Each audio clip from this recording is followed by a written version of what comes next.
14 अप्रैल लागे सुहावन, भीम गीतिया लागे मन भावन। हे 14 अप्रैल लागे सुहावन, भीम गीतिया लागे मन भावन।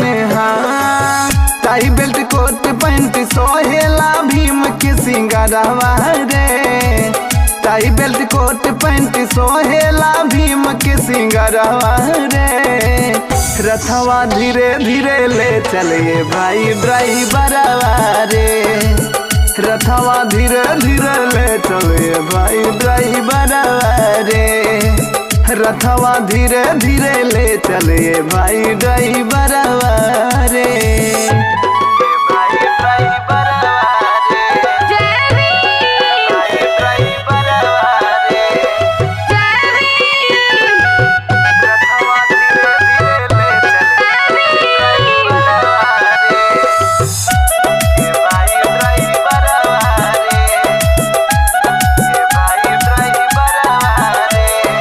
आरती उतारे दी हमरे भीम के, असरा पुरावे दी हमरे भीम के। आरती उतारे दी हमरे भीम के, असरा पुरावे दी हमरे भीम के। भीम जी से जिंदगी में भाईल बाभोर, साहेब जी से जिंदगी में भाईल जोर, भाईल जोर। हाँ भाईल जोर, भाईल बाभोर। हाँ भाईल जोर। नजर भर के करे दी साहेब की दीदारवा रे, नजर भर के करे दी साहेब की दीदारवा रे।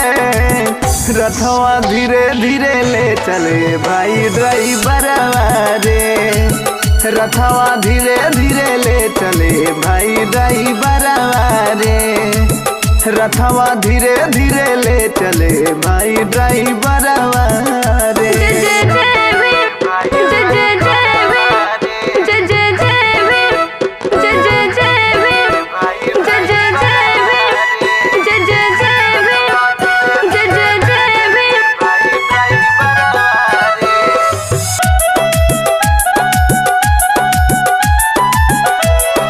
देखी के सभी नारी मुस्काली, झूमेली ऐसे जैसे फुलवा के डाली।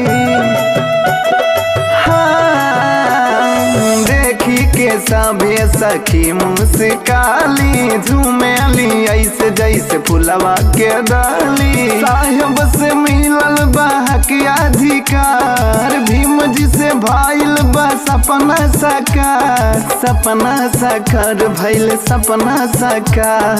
हक अधिकार मिलल हक अधिकार, भीम जी कैल बारे अनुपम सबके उपकारवा रे, भीम जी कैल बारे अनुपम सबके उपकारवा रे। रथवा धीरे धीरे ले चले भाई ड्राइवरवा रे, रथवा धीरे धीरे ले चले भाई ड्राइवरवा रे, रथवा धीरे धीरे ले चले भाई ड्राइवरवा रे।